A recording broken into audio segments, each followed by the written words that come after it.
धूप से तपते खेतों के किनारे बसा छोटा सा गांव।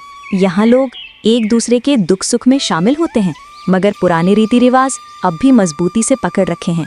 इसी गांव में आई है राधा, नई बहू, शहर में पढ़ी लिखी, लेकिन अब अपने पति के पैतृक घर में। वो सपने लेकर आई थी, मगर ससुराल के नियम उससे बहुत अलग निकले।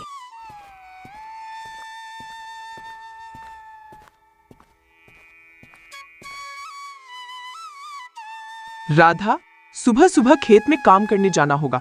यहाँ शहर जैसी आराम की जिंदगी नहीं चलती।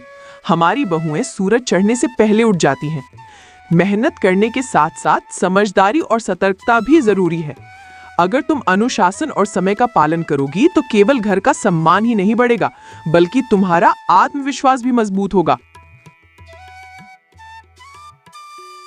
जी अम्मा जी, मैं पूरी कोशिश करूंगी सब सीखने की और आपकी उम्मीदों पर खड़ी उतरने की। राधा के स्वर में आदर भी था और हल्की घबराहट भी, जिससे उसका मन किसी अनजान बोझ से दबा महसूस हो रहा था।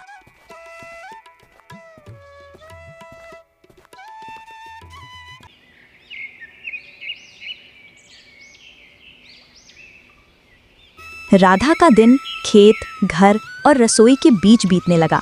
उसने सोचा था परिवार उसे अपनाएगा, मगर उसे हर काम में कमतर ठहराया जाता। गांव के लोग कहते, नई बहू है, अभी सीख जाएगी। पर हर डांट, हर ताना उसके मन में एक नया घाव छोड़ जाता।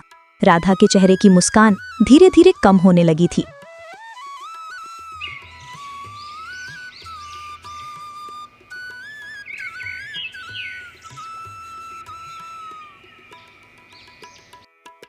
राधा, अम्मा के सामने ज्यादा जवाब मत दिया करो, उन्हें पसंद नहीं। मैं तो बस सही तरीका बताना चाह रही थी, लेकिन ठीक है, आप चाहते हो कि हम चुप रहें तो मैं चुप रहूंगी। अर्जुन की चुप्पी राधा को और अकेला कर देती। वो सोचती शादी के बाद ये उसका सबसे बड़ा सहारा होगा, पर वो भी नजरें चुरा लेता है।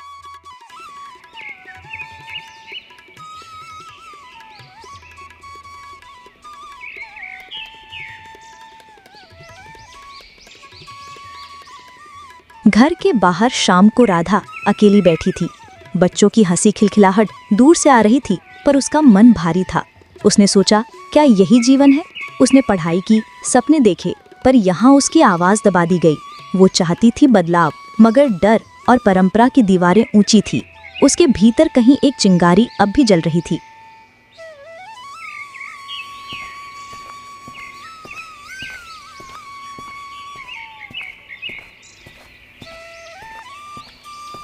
सुबह से ही राधा को ससुराल में काम पर लगा दिया जाता।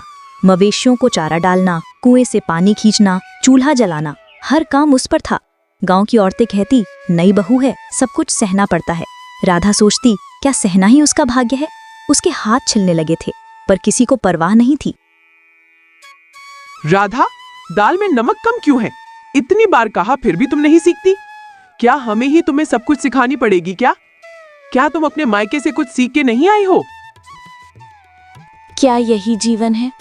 अम्मा, मैं थोड़ा और नमक डाल देती हूँ, दाल ठीक हो जाएगी। आप डालने से क्या होगा? लोग हंसेंगे हम पर। सब कहेगी कि शांता की बहू को खाना बनाना भी नहीं आती है। तब हम उसे क्या कहेंगे बोल? राधा अंदर ही अंदर घुटती रही। उसका आत्मविश्वास हर दिन टूटता जा रहा था। रात को जब सब सो जाते, राधा चुपचाप आंगन में बैठ जाती, सितारों को देखती और अपने पुराने दिनों को याद करती। जब वो कॉलेज में पढ़ती थी, दोस्तों के साथ हंसती थी। उसे लगता जैसे किसी ने उसकी सारी पहचान छीन ली हो, लेकिन वही सितारे उसे किसी अनकही उम्मीद की याद दिलाते थे। वो सोचती, शायद कल कुछ बदले। राधा, तुम इतना क्यों सोचती हो? सब बहुएं ऐसे ही रहती हैं। लेकिन अर्जुन, मैं पढ़ी लिखी हूँ, मैं भी कुछ करना चाहती हूँ, बस घर में कैद नहीं रहना। अर्जुन चुप हो गया। वो जानता था राधा सच कह रही है, मगर माँ के डर से उसका साथ नहीं दे पा रहा था।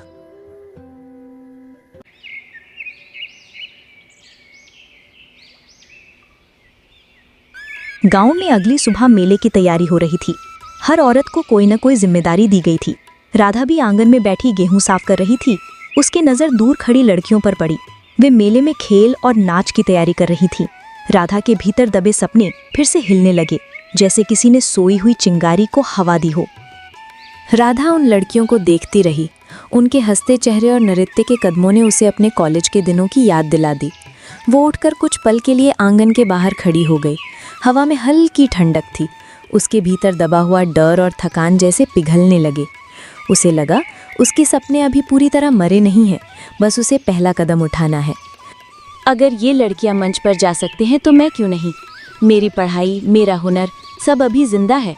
वह मुस्कुराई। अब मैं सिर्फ देखूंगी नहीं, करूंगी भी। उसके भीतर एक हल्की सी रोशनी जगमगा उठी।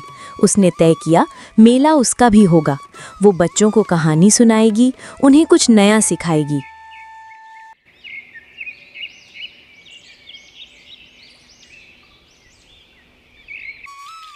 अगले दिन मेले में जब औरतें अलग अलग कामों में जुटी,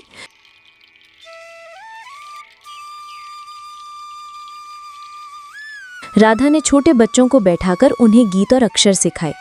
लोग चौंक गए, मगर बच्चों की आंखों की चमक देखकर सबने उसकी तारीफ की।